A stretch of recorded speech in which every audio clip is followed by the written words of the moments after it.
The Mike Wagner Show is powered by Sonic Web Studios. If you're looking to start or upgrade your online presence, visit www.sonicwebstudios.com for all of your online needs. Sonic Web Studios specializes in custom web design, app development, social networking, search engine optimization, domain registration, email marketing, online stores, and more. Since our birth, we have been designing and developing immaculate websites and providing web solutions which are a cut above the rest. As a leading web designing enterprise, we have a team of extremely talented web designers who are well-focused and have the experience of working on multiple web developing platforms such as PHP, Magento, custom WordPress, and more. Sonic Web Studios has been helping businesses of all kinds, whether big, small, established, or startup, impress their audiences with exemplary web solutions. We don't just create beautiful and functional websites. We give you a complete online solution with the main goal of enhancing your yearly revenues. We aim to give your business the online exposure and brand acknowledgement that will help you in achieving increased conversions leading to profitable sales.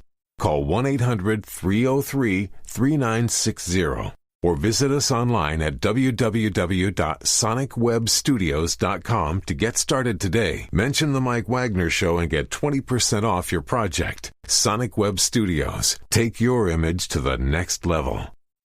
The Mike Wagner Show is powered by Sonic Web Studios. If you're looking to start or upgrade your online presence, visit www.sonicwebstudios.com for all of your online needs. Sonic Web Studios specializes in custom web design, app development, social networking, search engine optimization, domain registration, email marketing, online stores, and more. Since our birth, we have been designing and developing immaculate websites and providing web solutions which are a cut above the rest. As a leading web designing enterprise, we have a team of extremely talented web designers who are well-focused and have the experience of working on multiple web developing platforms such as PHP, Magento, custom WordPress, and more. Sonic Web Studios has been helping businesses of all kinds, whether big, small, established, or startup, impress their audiences with exemplary web solutions. We don't just create beautiful and functional websites. We give you a complete online solution with the main goal of enhancing your yearly revenues. We aim to give your business the online exposure and brand acknowledgement that will help you in achieving increased conversions leading to profitable sales. Call 1-800-303-3960 or visit us online at www.sonicwebstudios.com to get started today. Mention the Mike Wagner Show and get 20% off your project. Sonic Web Studios. Take your image to the next level. It's now time for the Mike Wagner Show, powered by Sonic Web Studios. Visit online at sonicwebstudios.com for all your needs. The Mike Wagner Show can be heard on Spreaker, Spotify, iHeartRadio, YouTube, iTunes, Anchor FM, Radio Public, and the MikeWagnerShow.com. Mike brings you great guests and interesting people from all across the globe. So sit back, relax, and enjoy another great episode of the Mike Wagner Show.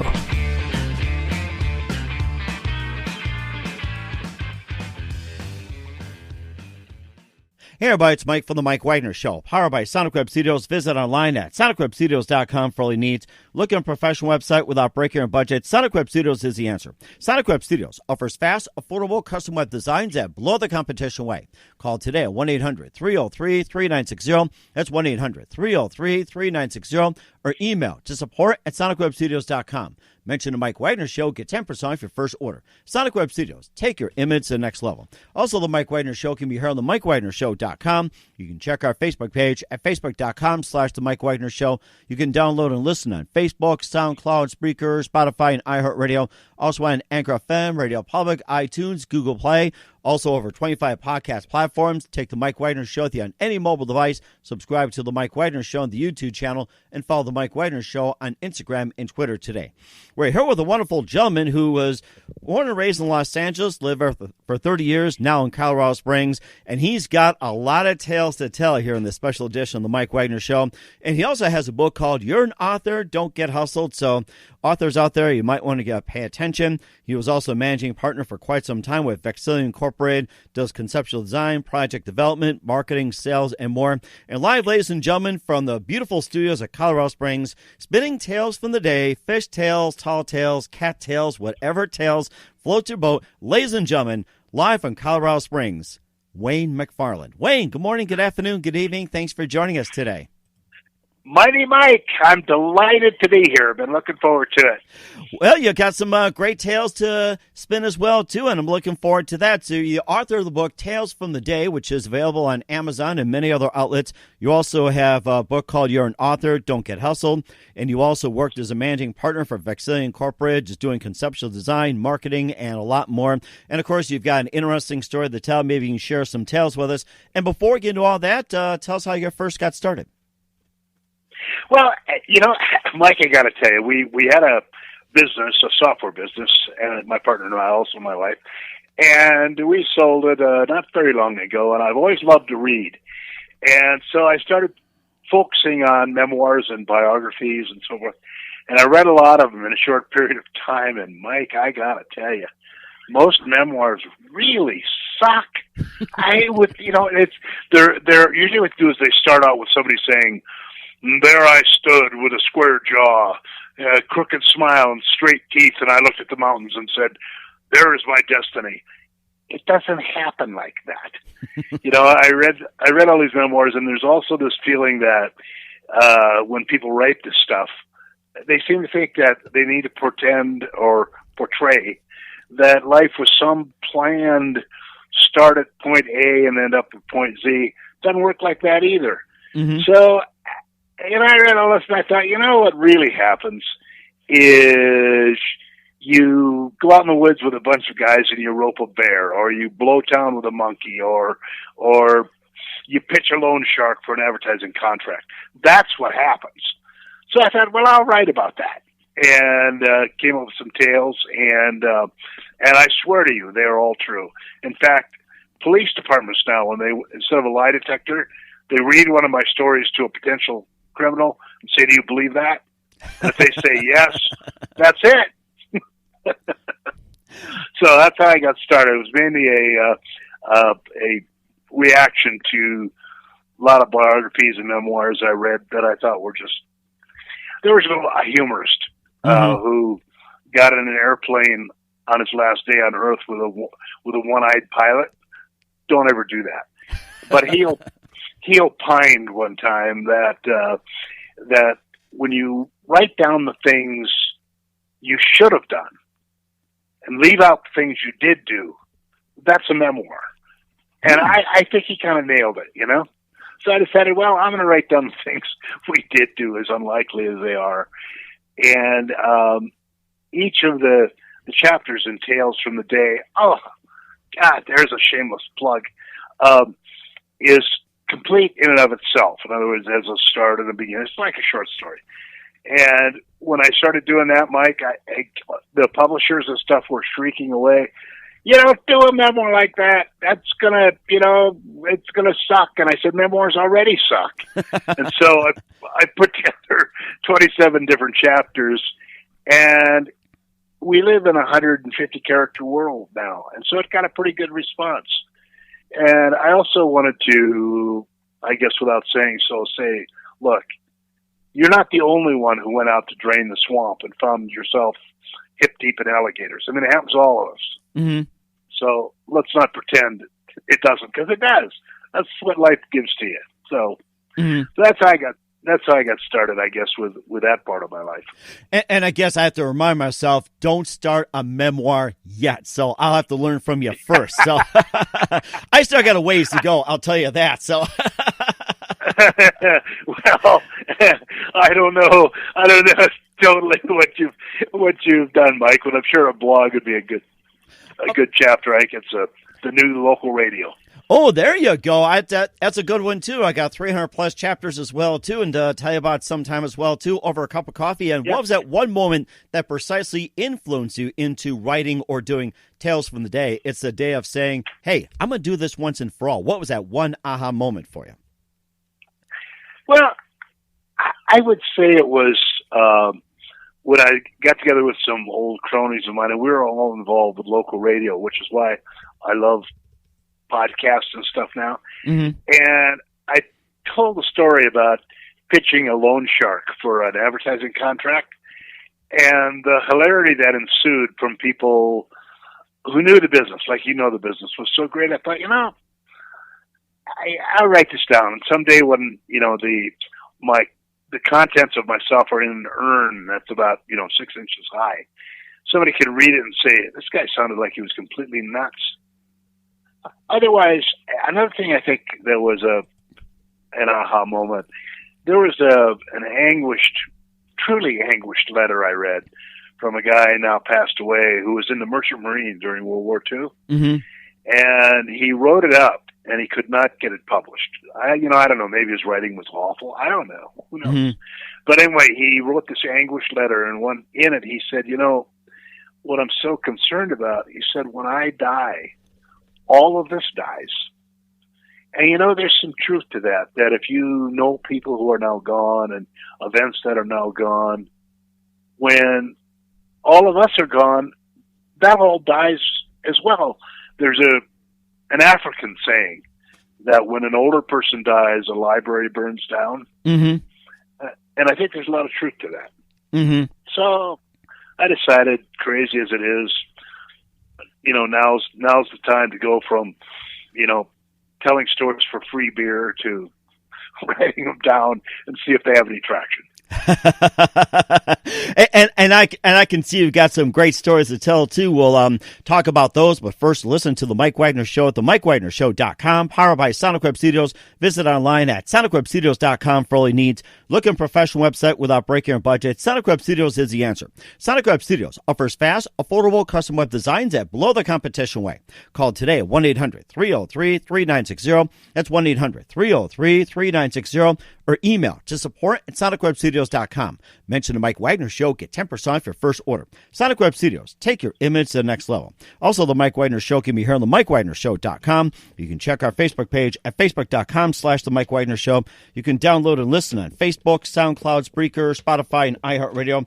Also on Anchor FM, Radio Public, iTunes, Google Play, and over 25 podcast platforms. Take the Mike Wagner Show with you on any mobile device. Subscribe to the Mike Wagner Show on the YouTube channel. Also follow the Mike Wagner Show on Instagram and Twitter today. We're here with author Wayne McFarland from Tales from the Day here on the Mike Wagner Show. It's currently available on Amazon and other book outlets. And he also wrote the book, You're an Author, Don't Get Hustled. And before to get to some of his tall tales, fish tales, cat tales, or whatever tales you have from Tales in the Day, let's talk about your book, You're an Author, Don't Get Hustled, and tell us more about the book and how'd you get started on it?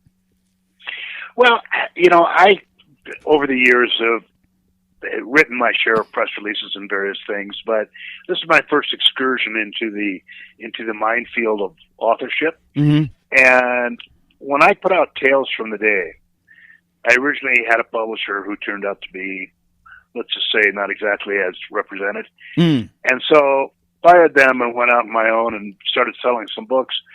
And Mike, I gotta tell you, authors need to know that descending upon them will be a legion of con people and flim-flam artists and people who promise, you want to be a bestseller? Give me $2,000, you're in, right? Right. And I thought I spent some time in Hollywood, and I thought I was pretty sophisticated. And I gotta tell you, I got hammered. And so I was talking to an outfit that's involved with publishing, and they asked me if I'd write a article about it, and the article turned into a book. And in it are all of the major scams and things to be careful of if you're a first-time or even not a first-time author and you're getting out there in the world. Everything from publishers and agents to self-publishing, all of it, and what to watch out for. Because there's people out there who all they're interested in doing is fattening your ego and slimming your wallet, Mm-hmm. And it's easy to get hooked. And the reason it's easy, I think, Mike, is that authors, especially first-time authors, it's not only a part of yourself, but a lot of people have dreamed about being an author or putting on a book, or maybe their whole life. And these folks use that to push the buttons, and a few $100 here, a few $100 there, $50 here, whatever it is, and pretty soon, you've been had. And so the article got such a good response that, like I said, I expanded it into a book, which has been it just hit the market, really, and it's been pretty well received, which is nice. Mm-hmm. So that's up on Amazon as well. And also, you talk about not getting hustled, and also some of the do's and don'ts. And what are some of the do's of getting a book published, and what are some of the don'ts when it comes to book publishing? Well, I'll start with the don'ts. It's easy to self-publish now, and there's a lot of folks out there. I'm not talking about big boys, but just people who say they're publishers and they're not publishers. They will talk about, "Oh, Mike, we loved your book," and they'll publish anything written by anybody with a pulse. And they say they'll get you on Amazon and all this, which you could do yourself in about 5 minutes. Mm-hmm. And then they tell you they're going to give you a free author's copy, one, which they get for free by cutting a deal with, Publish on Demand. And then they tell you they'll show you how to advertise your book so it'll become a bestseller. Now, if you're with a legitimate publisher, they do the publicity. Mm-hmm. These folks come to you and say, "Mike, we loved your book. We've got a promotion that'll get you on, exposure of 3 million views on Facebook, and we'll do a co-promotion," right? Mm-hmm. Mike, you put up $1,000 and we'll put up half and we'll do a co-promotion. And then later you find out the cost of the whole promotion Wow. was, say, $800. Mm-hmm. So you've just paid for the whole thing plus given a couple $100 to the con people. But what's going on? So some of the do's are to really put in the work. Two that I would recommend to anybody. Put in the work to send out your work to legitimate publishers. And there are lists out there that you can get. And then also really try and solicit an agent. Because an agent's job is to sell books. They've Mm-hmm. got the contacts, and I don't mean one at a time. I mean, get your movie deals or whatever.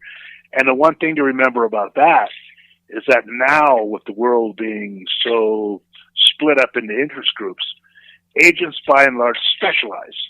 They might specialize in young adult, they might specialize in romance, or whatever. So if you've written a book about, piracy on the high seas, an agent who may be one of the best in the world, but specializes in romance novels, no matter how good your book is, they're not going to take it on. So don't take it personal, right? Right. And so that's one of the absolute do's. The other one that I would recommend is find people like, you, Mike, Mm-hmm. is there's no advertising that I would recommend more than what you and I are doing right now. Mm-hmm. And we're doing it as we speak, along with other podcasts as well, too. And that's great as well, too, getting some really good tips. And once again, where can we find You're an Author, Don't Get Hustled? Amazon, because Jeff Bezos needs the money. Jeff Bezos needs the money? I worry about him. He's got to struggle along on $1 trillion now he's worth. I mean, how are you going to pay the rent? Sometimes you wonder if he's going to pay rent to the United States. I guess that's a big question. So, and of course, he may go to a loan shark. You never know. And speaking of loan, never know. Yeah, and of course, speaking of loan sharks, let's talk about the day we pitched the loan shark. But first, listen to the Mike Wagner Show at the MikeWagnerShow.com, powered by Sonic Web Studios. Visit online at sonicwebstudios.com for all your needs. Looking for a professional website without breaking your budget? Sonic Web Studios is the answer. Sonic Web Studios offers fast, affordable custom web designs at below the competition way. Call today at 1-800-303-3960. That's 1-800-303-3960. Or email to support@sonicwebstudios.com. Mention the Mike Wagner Show. Get 10% off your first order. Sonic Web Studios. Take your image to the next level. Also, the Mike Wagner Show can be heard on the MikeWagnerShow.com. You can check our Facebook page at facebook.com/the Mike Wagner Show. You can download and listen at Facebook, SoundCloud, Spreaker, Spotify, and iHeartRadio. Also on Anchor FM, Radio Public, iTunes, Google Play, Apple, over 25 podcast platforms. Take the Mike Wagner Show with you on any mobile device. Subscribe to the Mike Wagner Show on the YouTube channel. Also follow the Mike Wagner Show on Instagram and Twitter today. We're here with author Wayne McFarland from Tales from the Day here on the Mike Wagner Show. We talked about how he got the book started, also his previous book, You're an Author, Don't Get Hustled, and he's been a managing partner for over 35 years with Vexillium Incorporated and coming from Los Angeles over the Colorado Springs. And we talked about some of the things like the do's and don'ts and how not to get had. And in one of the tales is about the day you guys pitched the loan shark. So let's hear more about that. I love the idea of pitching loan sharks. Well, what happened was I met this guy. It's the old story. I knew a guy. I met this guy who now sadly has passed, but at the time he was kind of a legend in the radio business. And those were the days, Mike, when local radio, now they've all been bought out, but local radio stations were like a carnival. You know, the owners were basically carny folk, and they never paid for anything. They trade everything. Mm-hmm. So if you wanted a vacation or you wanted a car, you'd call somebody and say, I'll trade you advertising time for the car or whatever. And they couldn't sell time anyway, right? Mm-hmm. So anyway, this guy calls me up one day. He's a real character. He used to run a show, as an aside, a radio show called Music by Dead People. And Music by Dead People? Oh, my God. I think you're giving me some ideas right now. Yeah. Well, it really worked. I mean, he would preface the songs by lurid descriptions of how the artist died, you know, choked on a ham sandwich or whatever, and then play their music. And my people went crazy, screaming and yelling, you know, and the reaction was so hostile. He then started a show called Because I'm the Owner. I'm the Owner. So people would call up and start shouting at him, and they say, well, how could you do such a thing? And they'd say, because I'm the owner. You know, that was it. So anyway, he called me one day and he said, I've got this idea. And I thought, oh, God, here we go, you know. He said, I just bought this radio station in Las Vegas, and it was a daytimer, which means the signal was strong during the day, and at night you couldn't hear it out of your bedroom, you know. Uh-huh. And so, but it covered Las Vegas, and there's nothing else there except lizards, you know, so he had that. So he said, here's my idea. We are going to not take money for advertising. We're going to trade everything.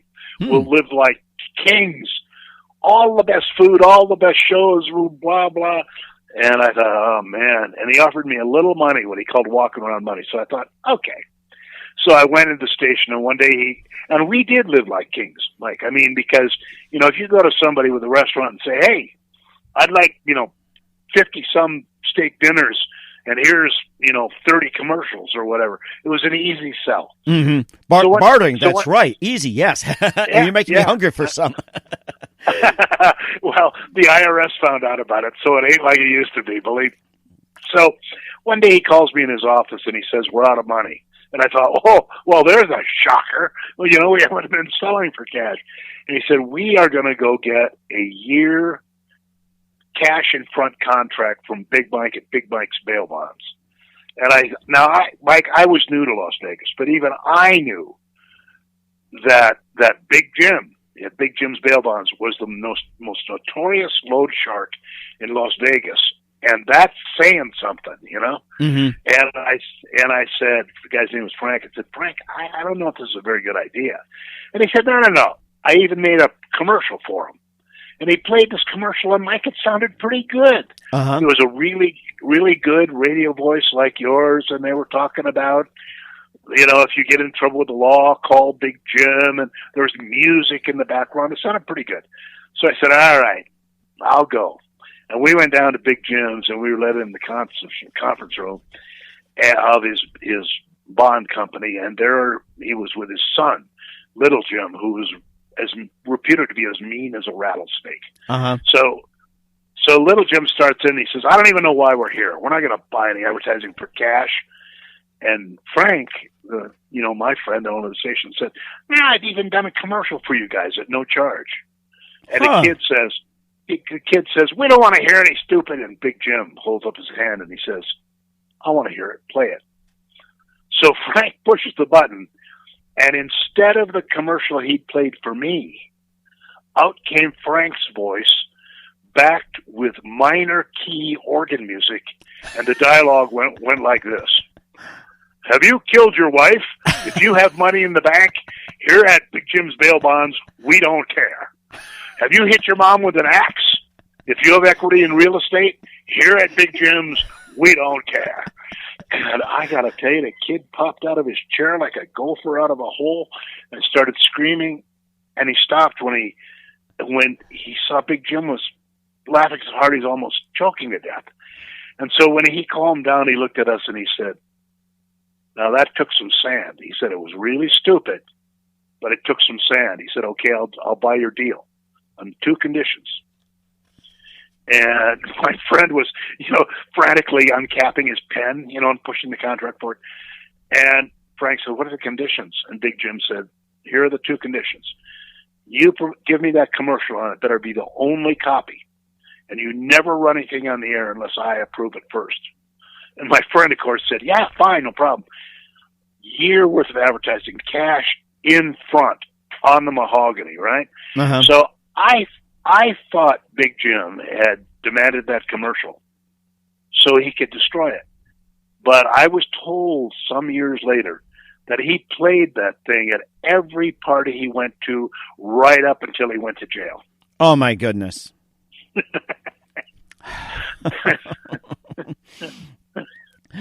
Oh, my gosh.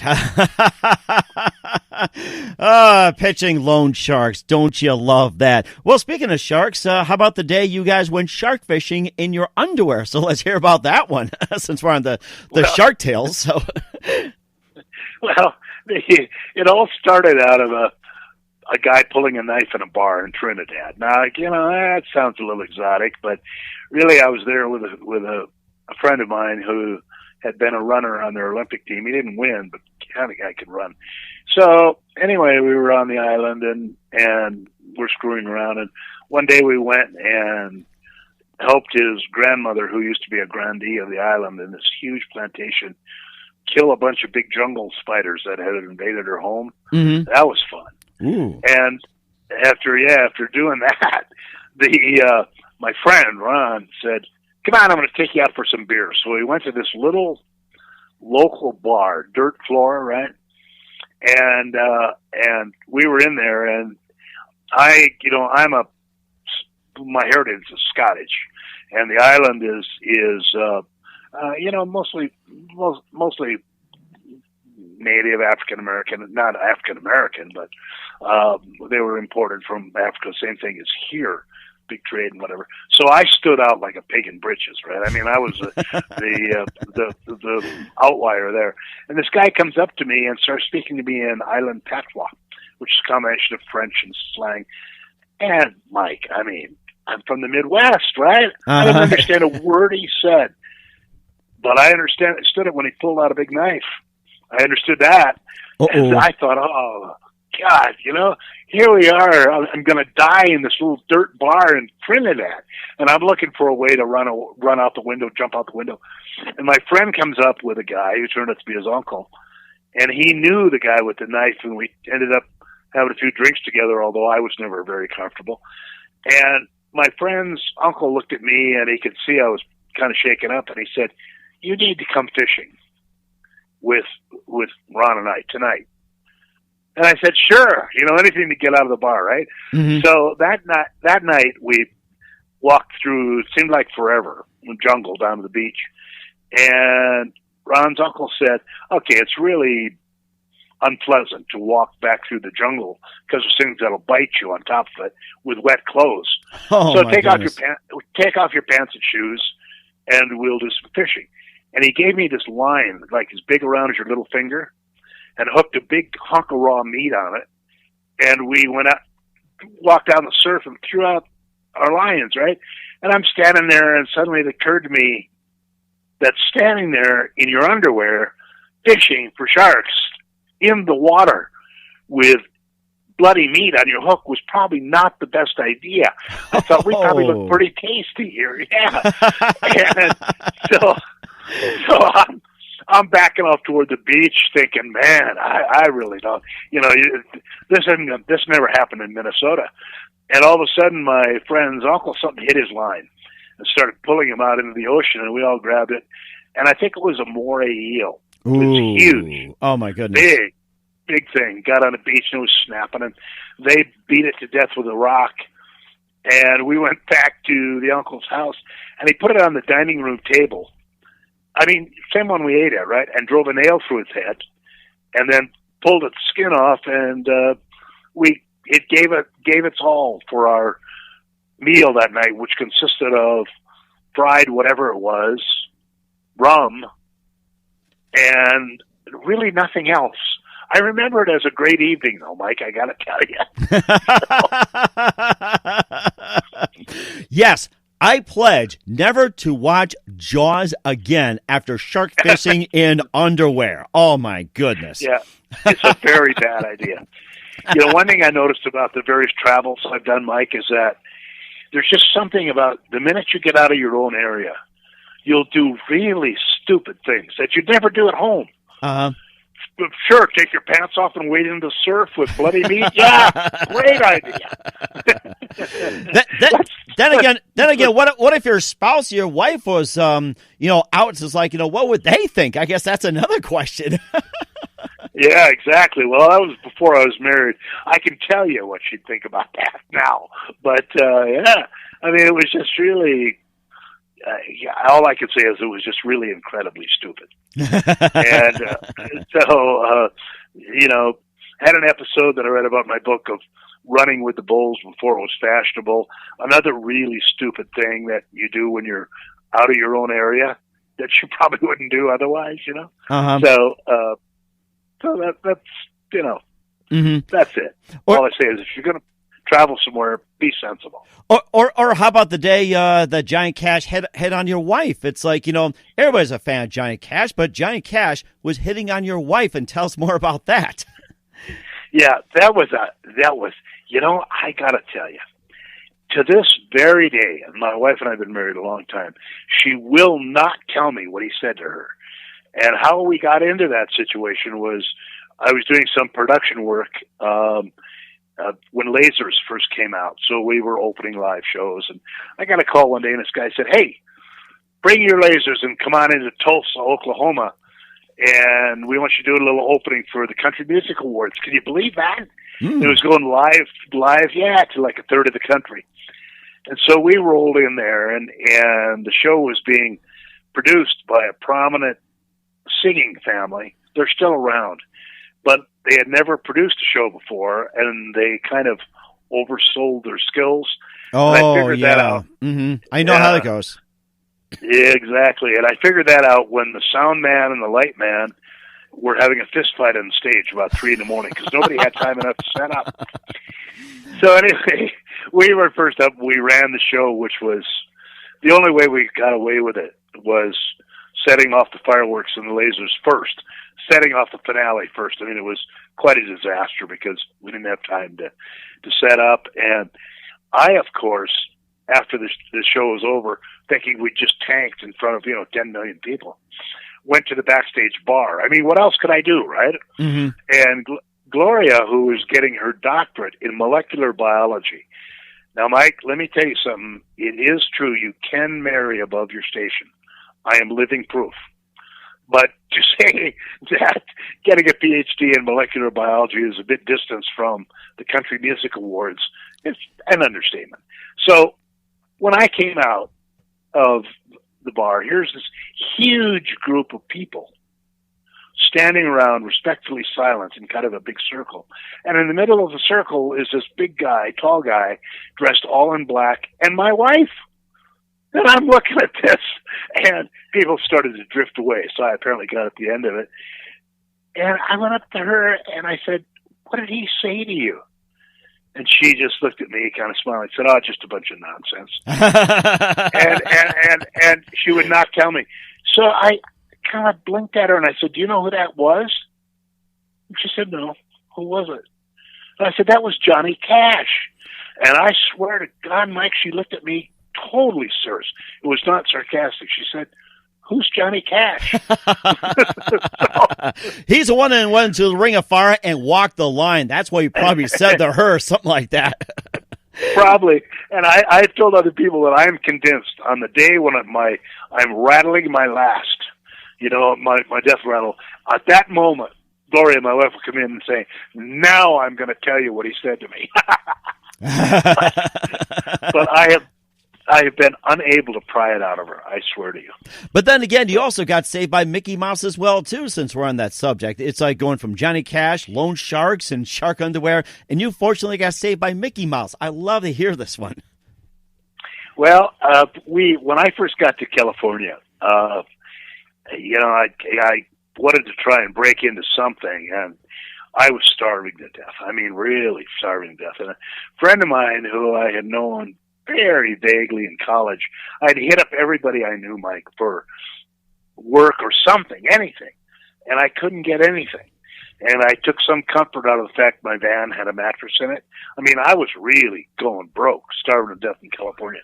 So he calls me up one day, and he says, listen, I got a job running a spotlight on the Disney on Parade show, and the union doesn't have enough electricians. So I've got you an interview to work the one show as an electrician. And I said, electrician? What do you mean electrician? I don't know anything about being an electrician. He said, no, it's fine. Come on down. So I went down. There's this really guy who looks like he'd had his nose broken about 40 times, the union steward. Mm-hmm. And he said, oh, you're here for the electrician slot? And I said, yeah, but I don't know anything about being an electrician. He said, so? You can plug a plug into a socket, right? I said, yeah, I can do that. He said, okay, you're hired. So what my job was, Mike, was to walk out behind the sets and plug a plug into the floor so the set would light up, and also to light up the costumes by plugging the batteries in. Uh-huh. That was it. That's what I did. So anyway, when I was there the first day, so the show saved me, Disney on Parade. And the first day I was there, the curtains had to be pulled by hand. One of them was motorized one, and I noticed this lump in the curtains that was making strange noises. And I went to stage manager and I said, what's that in the curtains?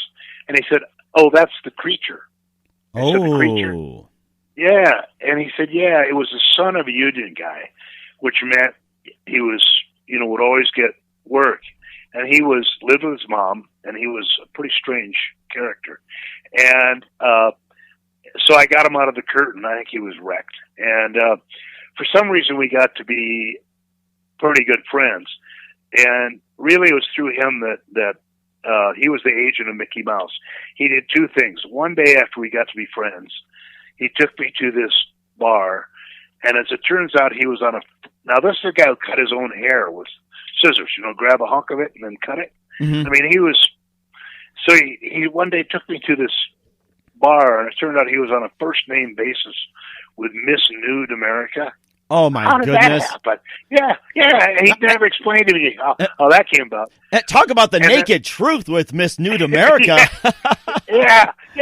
And they seemed to be quite affectionate, and I thought, man, what am I missing, right? I couldn't get a date with a gun.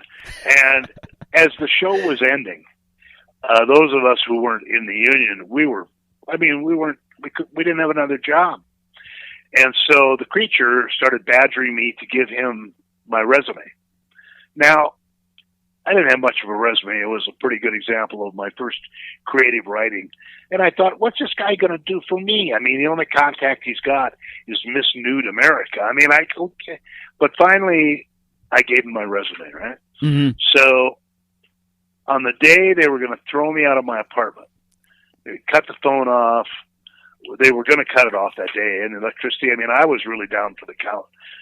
The phone rings, right? And I wasn't going to answer it, but I thought, well, the phone company probably wouldn't be calling to tell me they were shutting off the phone. So I picked up the phone, and this guy said, hey, my name is thus and such, and I'm with the University of California, and we need a writer, and I have your resume, and we got a job open if you want it. And I took the phone, and I thought, who's this guy? I mean, what? And as it turns out, the creature had gone home, and as I say, he lived with his mom, and he put my resume on the kitchen table, and she was in the PR department that headed up all of the university system. Wow. And she thought he'd left it for her. Oh, she went to a meeting. And she took it to a meeting where they announced job openings and said, hey, I got this great writer guy, and I got a job with them. it saved me. So, my job with Disney on Parade and Mickey Mouse saved me. After that, I got involved with the media and writing and public relations and all that. It was just the weirdest thing. Like, that's how life happens to you.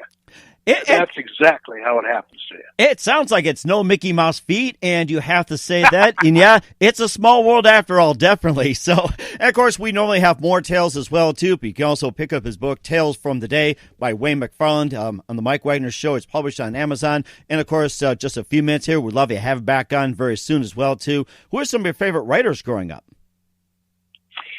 I'd have to say,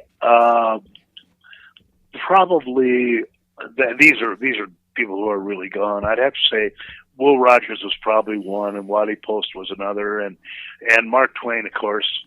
And mainly, I like the wry kind of take on life. There was also a Southern writer who wrote a great book, called "Don't Squat in the Garden, Granny, 'Cause Those Taters Got Eyes." I mean, that kind of thing. And I've always liked that kind of sort of humorous take on day-to-day living. So that was pretty much where my interest took me in those days. That's amazing, too. And who do you consider biggest influence in your career? Well, strangely enough, the guy that I told you about who took me to pitch The Loan Shark was undoubtedly one of them, just because, I hadn't been involved with broadcast or radio or anything like that. And he was so crazy with his music by dead people and that kind of stuff. It really, I think, was an inspiration in the sense that people who do that sort of thing, Mike, it's like what you're doing. I mean, you're really putting yourself out there, whether it's, a humorous show or whatever, because you don't know for sure how people are going to react. Mm-hmm. You don't know.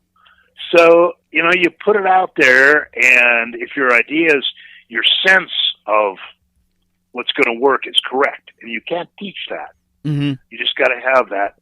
If that's correct, you win. If not, you get the crap beat out of you, Right. And I exactly know how it is. Been doing it for quite some time, 35 plus years. I know how it goes. And what's the best advice you can give to anybody at this point?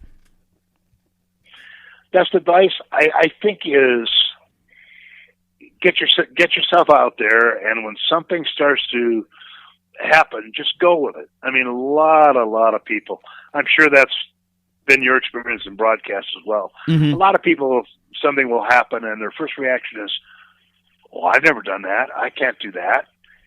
Whatever. And most of the funny things that happened to me were things that I'd never done. And somebody say, "Hey, we want you to do X, Y, and Z." I'd say, "Sure. What could possibly go wrong?"